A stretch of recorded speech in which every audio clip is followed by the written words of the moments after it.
আসসালামু আলাইকুম সকল এভরিওয়ান, সবাই কেমন আছেন? আজকে স্মৃতিসৌধে এসেছি হচ্ছে আপনাদের ঐতিহ্যবাহী কিছু ভালোবাসা দেখানোর জন্য। কারণ হচ্ছে আমরা কি করি, আমাদের বাংলাদেশটাকে মানে ছোট করে দেখার কারণে আমরা অনেকে কি করতেছি, দেশের বিভিন্ন জায়গাতে পর্যটক স্থানে আমরা ঘুরতে যাচ্ছি। কিন্তু আমাদের বাংলাদেশে, আমাদের মাতৃভূমিতে এত সুন্দর কিছু জায়গা আছে যে জায়গাতে আমরা কখনো ঘুরি নাই বা দেখার চেষ্টা করি নাই, বোঝার চেষ্টা করি নাই। কারণ যার কারণে আমরা কি করতেছি, দেশের বাইরে যাচ্ছি, কাশ্মীরে, তারপর থাইল্যান্ডে, ইতালিতে বা বিভিন্ন কান্ট্রিতে যাইতেছি, যা আমরা হচ্ছে সুন্দর হচ্ছে পর্যটক স্থানগুলো দেখার চেষ্টা করতেছি, বোঝার চেষ্টা করতেছি, ফিল নিচ্ছি।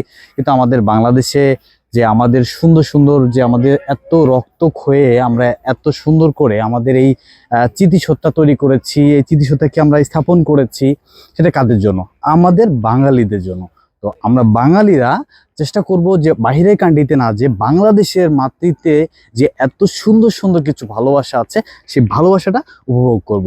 যেটা কি হতে পারে হচ্ছে সাভার স্মৃতিসৌধে, হতে পারে বান্দরবনে, হতে পারে খাগড়াছড়িতে, হতে পারে চট্টগ্রামে, হতে পারে নাটোরে, বা হতে পারে বিভিন্ন বিভিন্ন 64টা জেলায় আমাদের প্রচুর পর্যটক স্থান আছে। যেই পর্যটক স্থানগুলো আমরা ঘুরে ঘুরে আমাদের দেশের সম্পদ দেশে রাখার চেষ্টা করব এবং দেশের ভালোবাসাটা নেওয়ার, ফিল করার চেষ্টা করব।